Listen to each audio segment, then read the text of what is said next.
how are you doing today? We are going to be reading a story. But first up, we are going to be doing the Bible. Then we are going to be doing the synopsis.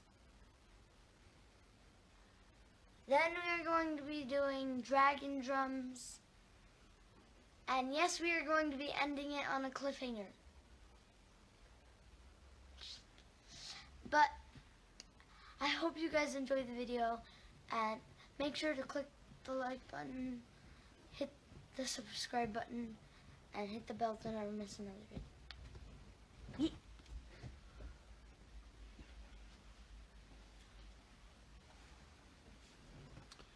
Howdy. Psalm 19. To the choirmaster, a psalm of David. The heavens declare the glory of God, and the sky above proclaims his handiwork. Day to day pours out speech, and night to night reveals knowledge. There is no speech, there are no words, whose voice is not heard. Their voice goes out through all the earth, and their words to the end of the world. In them he has set a tent for the sun, which comes out like a bridegroom leaving the chamber.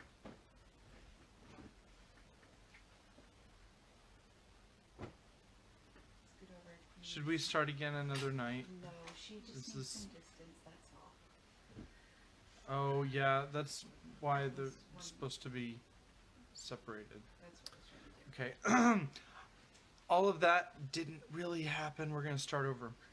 This is like one of the great psalms that like I mean, it's definitely one of my 150 favorites. So I'm going to start it over from verse 1. Psalm 19. To the choirmaster, a psalm of David. The heavens declare the glory of God, and the sky above proclaims his handiwork. Day to day pours out speech, and night to night reveals knowledge. There is no speech, nor are there words, whose voice is not heard. Their voice goes out through all the earth, and their words to the end of the world.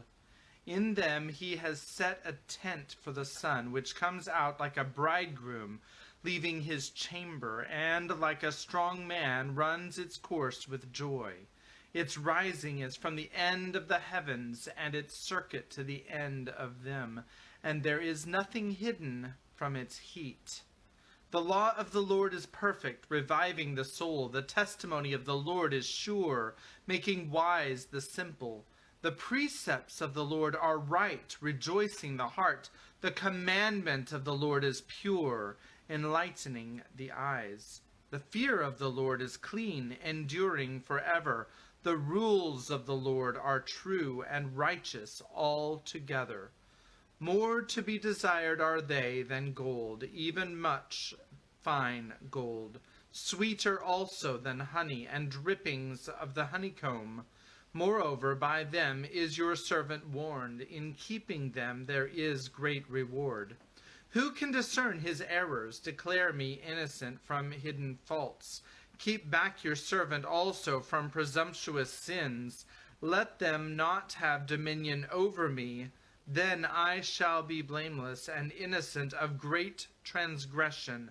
Let the words of my mouth and the meditation of my heart be acceptable in your sight, O Lord, my rock and my redeemer.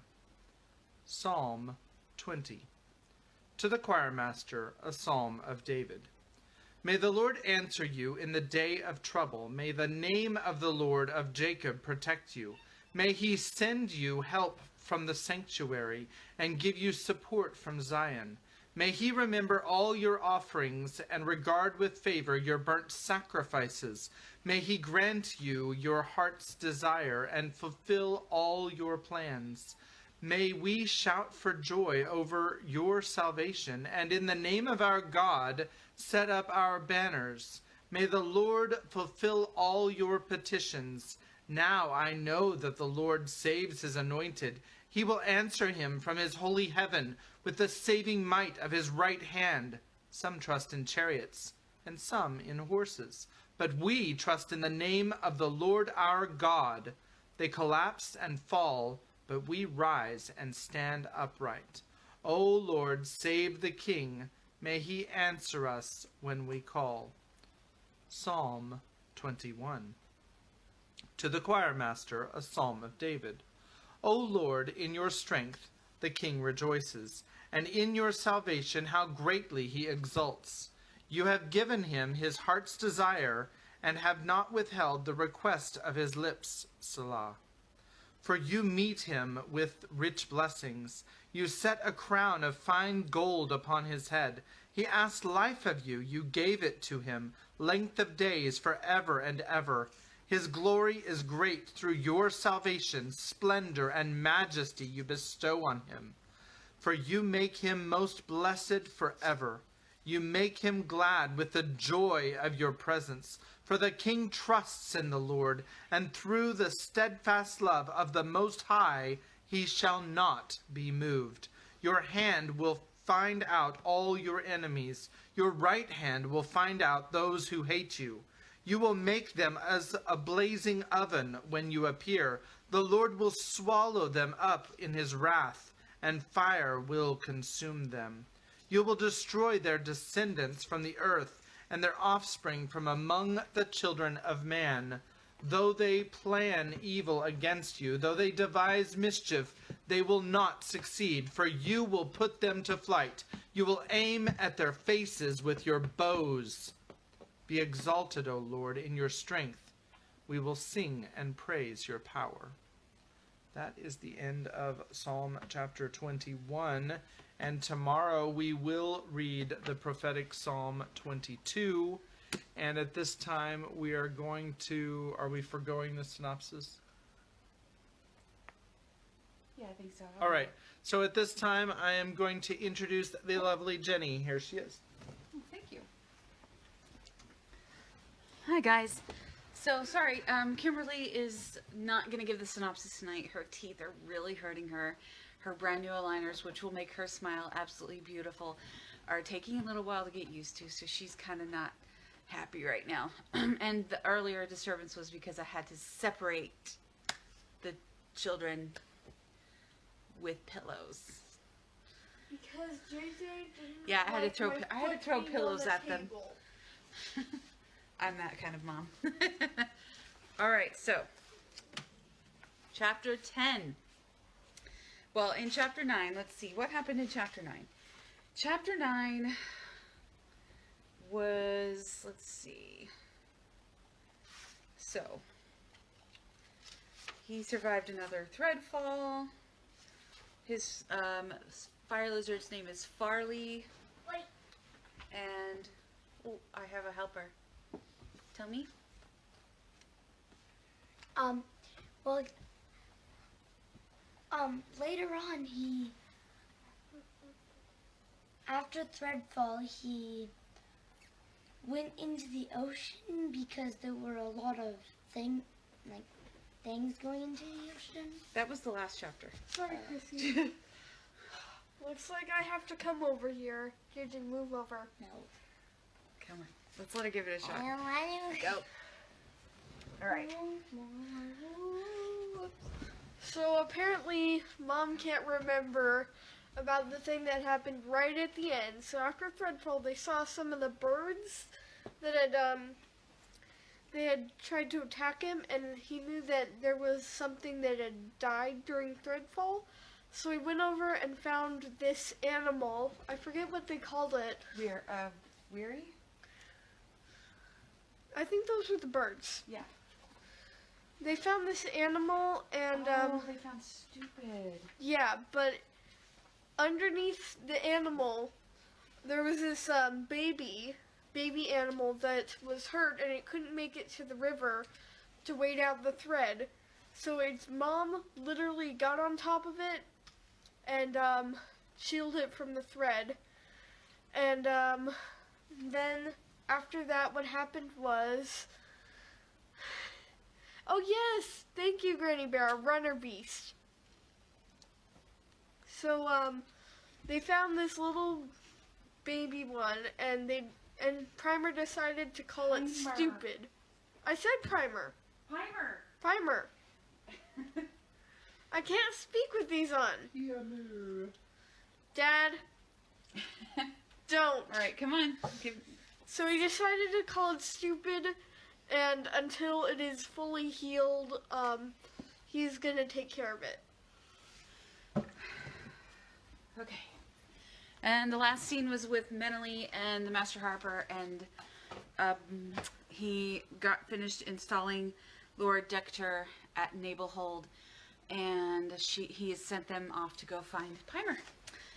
So, okay, And they're not allowed to come back until They're not allowed to come back until they find him. So, chapter 10. Stupid bleated his rump as he struggled to his feet, pushing sharply into Pimer's belly. Curled on Pimer's shoulder, Farley gave a sleepy complaint which rapidly changed to a squeak of alarm. Pimer rolled over, away from both his friends, for fear of injuring either, and got stiffly to his feet. There wasn't anything alarming in the clearing about his small shelter, but as his eyes swung about, he caught the unexpected distant blur of bright red on the river.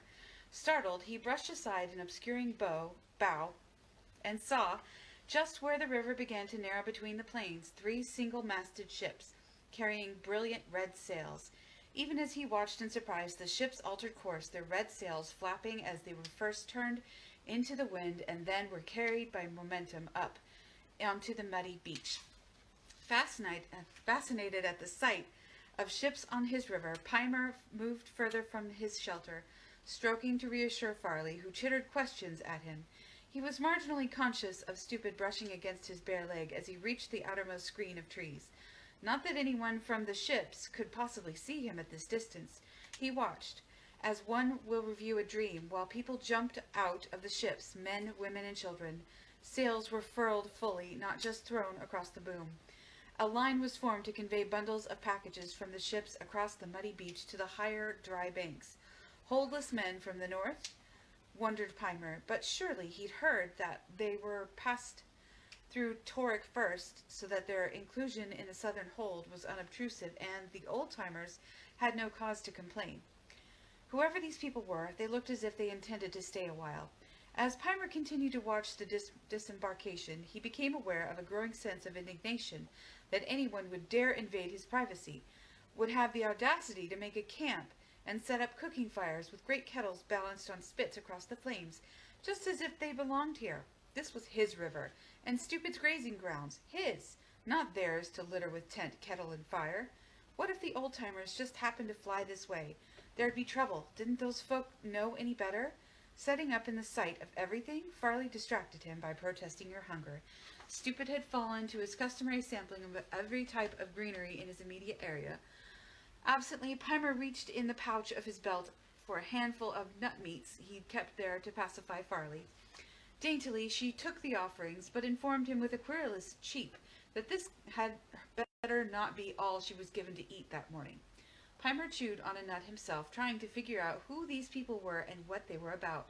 One group was now separating itself from those bustling about tents, or filling the huge kettles with water drawn from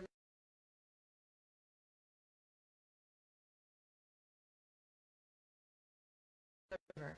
This group moved purposefully towards the far end of the field, and then the individuals spread flashing in the sun, and suddenly Pimer knew who they were and what they were doing. Southerners had come to harvest the numbweed bushes, now full of sap and strong with the juice that eased pain. He wrinkled his nose in disgust. It'd take them days to harvest that field, and each kettle.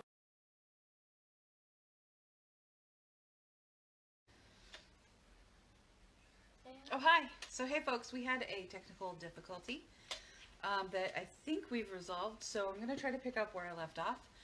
And that is Dragon Drums, chapter 9, 10. Chapter 10. Couple paragraphs in. He sighed deeply because the intruders would be here for days and days. The camp may have been set up a good hour's walk from him, and undoubtedly he could keep from being noticed. He wouldn't escape, however, even at this distance, from the stench of boiling numbweed, for that smell was pervasive, and the prevailing breeze right now was from the sea. It was infuriating to be forced out of his place just when he'd gotten everything arranged to his convenience, so that he could feed himself, Farley, and Stupid, and shelter from the tropical storms at night, and safety from Threadfall whenever it came. Then it occurred to him that perhaps these weren't Southerners, but a work party from the north. He knew that Master Aldi preferred Southern-grown herbs. That was why Sibyl had made that trip not long ago to bring back sacks and sacks of medicinal things. Surely he'd brought enough, or maybe this was a new arrangement with the old-timers, who surely couldn't object to the whole healer. But Southern ships had many-colored sails. Menely had told him that seaholders prided themselves on the intricacy of their sail patterns. Plain red sail did suggest Southerners, whom everyone knew broke Northern tradition whenever possible.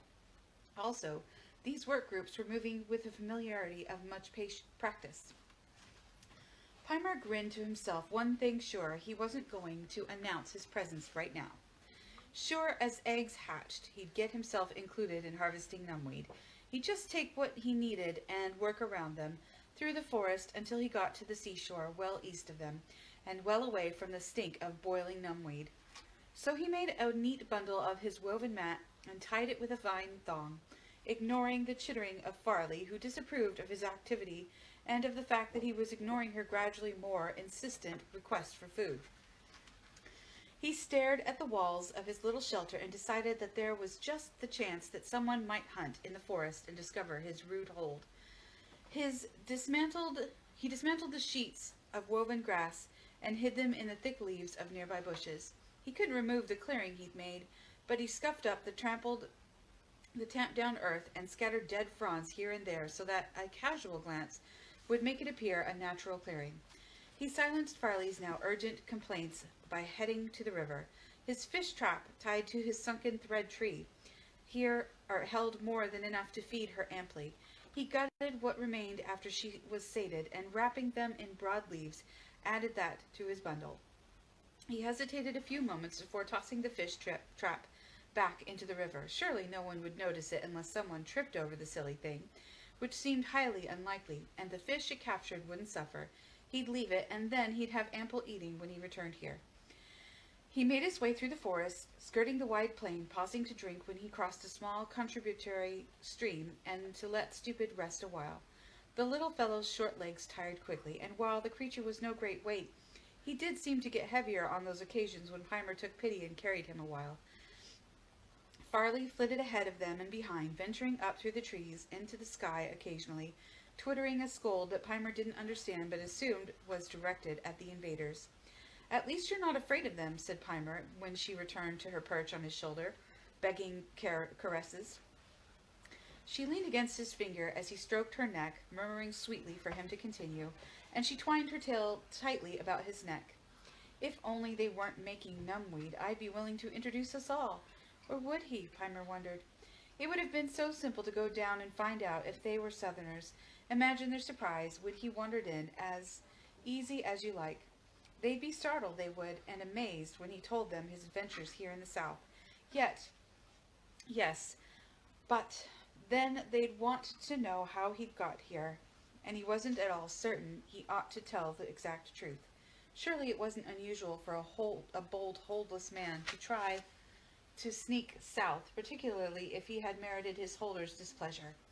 Pimer didn't have to mention that he'd acquired Farley in the north, and certainly not that he'd removed her from Marin's hearth in Nabol hold. Southerners would naturally assume that he'd found the little queen fire lizard here in some beach clutch. Stupid's acquisition posed no problem at all.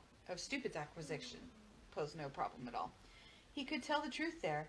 Pimer could always pretend that he didn't know where the southern hold was, and had been endlessly searching.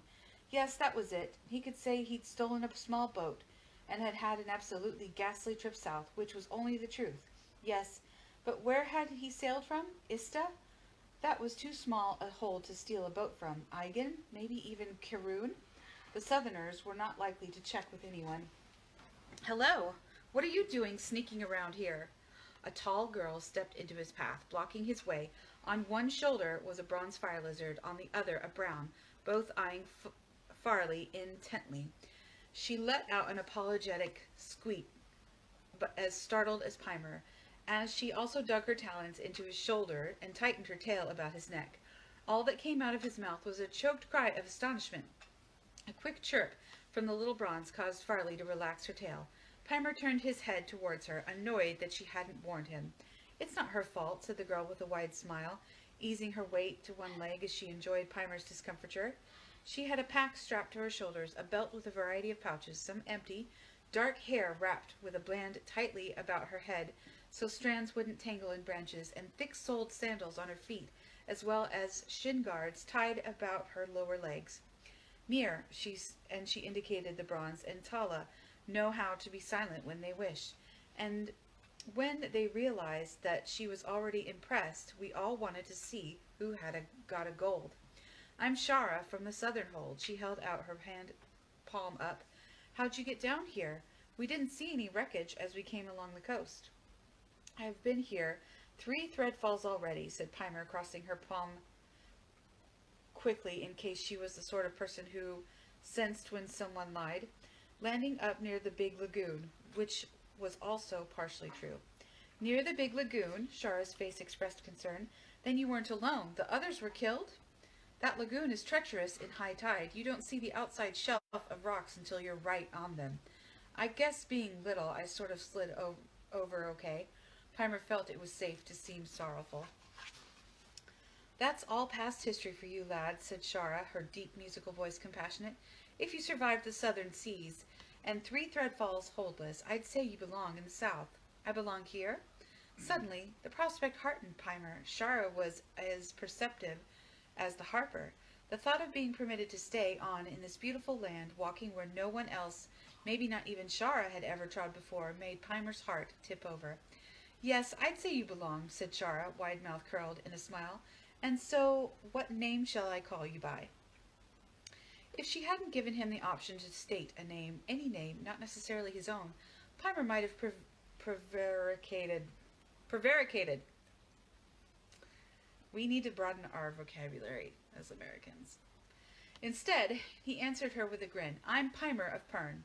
Shara threw back her head and laughed at his audacity, but she also laid her arm about his shoulders and gave him a companionable squeeze.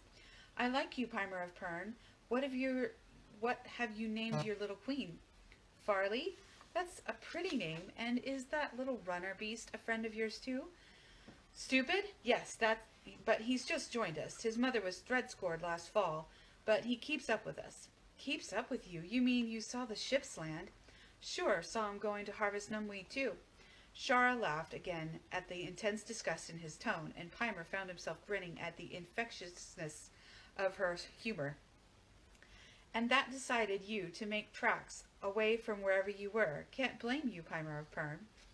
Her eyes glinted with humor, and she added in a conspiratorial tone, "I make it my special job to gather other leaves and herbs that grow in this area. Generally, it takes me the entire time they're rendering the numbweed." "I wouldn't mind helping you with that, you know," suggested Pimer, slyly giving her a look.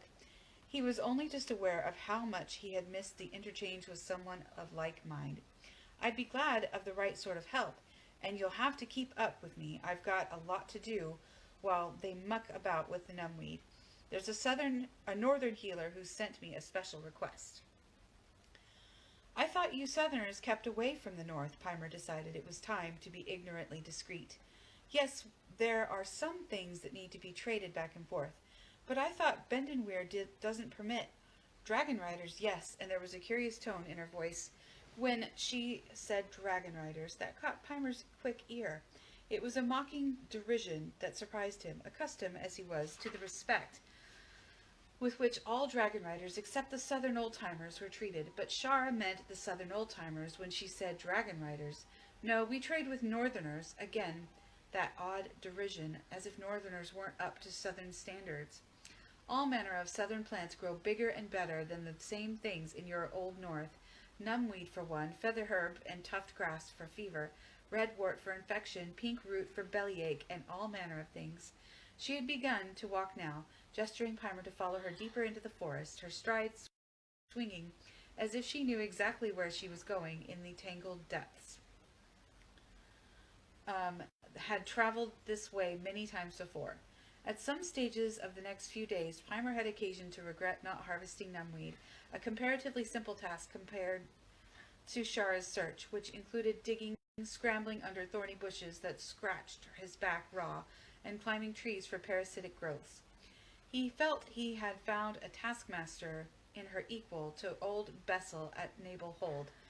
However, a taskmaster was far more interesting, for Shara had talked about the proprieties and virtues of the roots for which they dug, the leaves for which they climbed, only the healthiest of trees, well sheltered from the worst ravages of threadfall, or equally elusive herbs that lived obscurely where other bushes had thorns and to scratch. Shara had a weir-hide jacket with her, but he had nothing to shield him from lacerations.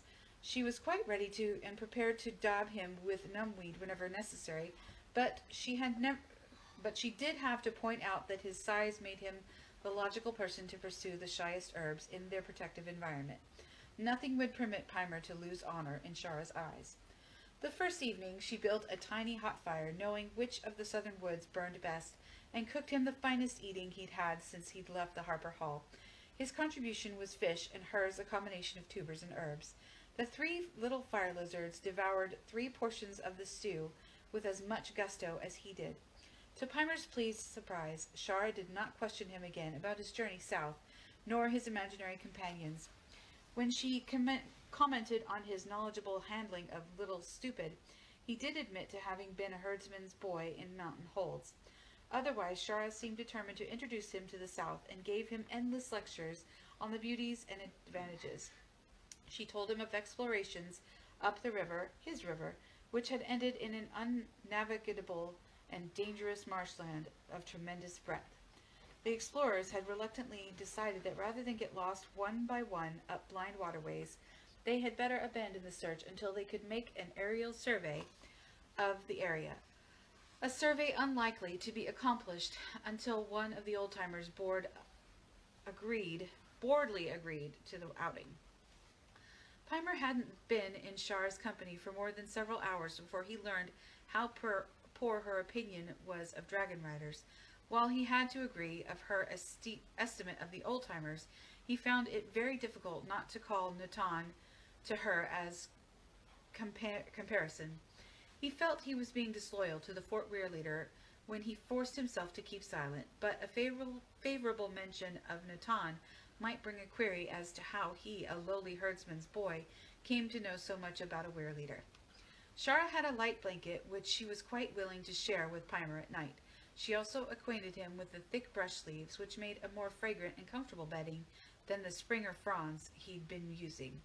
The leaves also had no tendency to drive annoying splinters into one's flesh. Shara knew a great deal, Pimer realized, for she also had him feeding stupid, on a particular plant that would make up for the lack of nourishment from his dead mother. Pimer would never have known that was why Stupid had browsed so continuously, a dietary instinct rather than an insatiable appetite. The second day, after a light meal of fruit and tubers, which Shara had baked in the ashes of the fire, the two continued on a steady course south. The thick forest gave occasionally onto grassy meadows dotted with herd beasts and runners who would gallop wildly away when the first scent of the humans reached them. By the middle of the next day, they had reached higher ground, more frequently broken by meadows, until suddenly they came to a low bluff, as if the land had suddenly fallen away from the level of which they stood. Below, stretching to the far, hazy horizon, was a marshland, fingered with black strips of water, which wove and disappeared about the clumps of drier land on which grew giant bushes of stiff, tufted, topped grasses. There's a cat down here, Yeah, Twiligh's irritating my legs. Hey, Twilight, come here. Come here. Yeah, because she listens. She does those things, and especially... We were well met, Pimer, said Shara. With you to help, we can get twice as much manage a larger raft with 2 to steer it, and return down the river to the ships in very good time. But not, she grinned down at him, until they've had time to barrel the numbweed. Here's what we do now. She showed him by a map she scratched in the dirt at their feet with her belt knife, and by pointing in the appropriate directions. The third large channel to their right was actually the river that led to the sea. That much the earlier exploration had determined. There was plenty of the valuable tufted grasses between the bluff and that safe third channel. They would be able to half swim, half wade across the intervening channels, using the fire lizards to scare away the water snakes, which could wring the blood out of a person's arm or leg. Pimer didn't believe that water snakes could grow that big, but he had to credit her warning when she showed him the fine band of puncture marks on her left arm where a water snake had wound its coils and left the myriad points of its toe teeth. Not a denizen of these parts, Shara assured him blithely, and brushed aside his pity by saying that the marks would fade gradually. Then she suggested that, being taller, she'd better carry Stupid across the waters on her shoulders. As they reached each grassy island, they cut the tufts from the grass for the therapeutic seeds that grew along each stem. The larger branches were laid aside and tied in bundles to be bound together for the raft. Shara said that the branches absorbed water gradually, but the raft would float long enough to get them safely to the river's mouth. The heart of the grass plant, just above the root ball, was its most important part. This was dried and pounded into a powder that was the best medicine known for reducing fever, especially firehead fever, about which Pimer had never heard. Shara told him that it seemed to occur only in the south and generally... Leave the cat alone! JJ, come over here. Stop being... You're being very distracted. JJ, come over here. Kim, stop. This was dried and pounded into a powder that was the best medicine known for reducing fever, especially firehead fever, about which Pimer had never heard. Shara told him that it seemed to occur only in the south and generally only during the first month of the spring season, now well past. Something they thought rolled up on the spring tide so that the beaches were avoided during that month by everyone. Pimer might have avoided both numbweed stench and water snake puncture, but he certainly worked as hard besides Shara as he had that one day in Naval Hold, a day that seemed to belong to another boy entirely, not this one, that was alternately soaked and dried to parchment as they harvested the precious fruits of the swamp grass. The fourth day they made the raft, binding layer after layer of the grass stalks and then forcing them into a vaguely boat-like shape by tying the ends into stubby prows, leaving a central hollow for their precious cargo and Stupid. Shara had taught her fire lizards to hunt when they were in the wild, but she had also managed to train them to bring their catch to her. They reached the fourth evening with the strangest-looking creature Pimer had ever seen. Shara identified it as a weirsport. It was far too small to be like the watch weirs that Pimer knew as nocturnal hold guardians in the north. It was bigger than fire lizards, which was also somewhat resembled.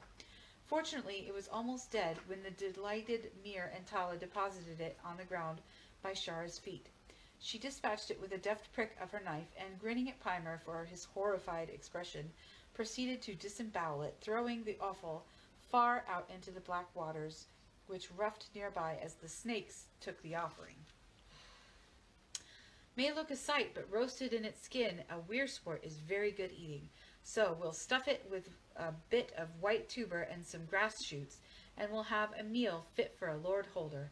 When she saw Pimer's dubious expression as she completed her arrangements, she laughed.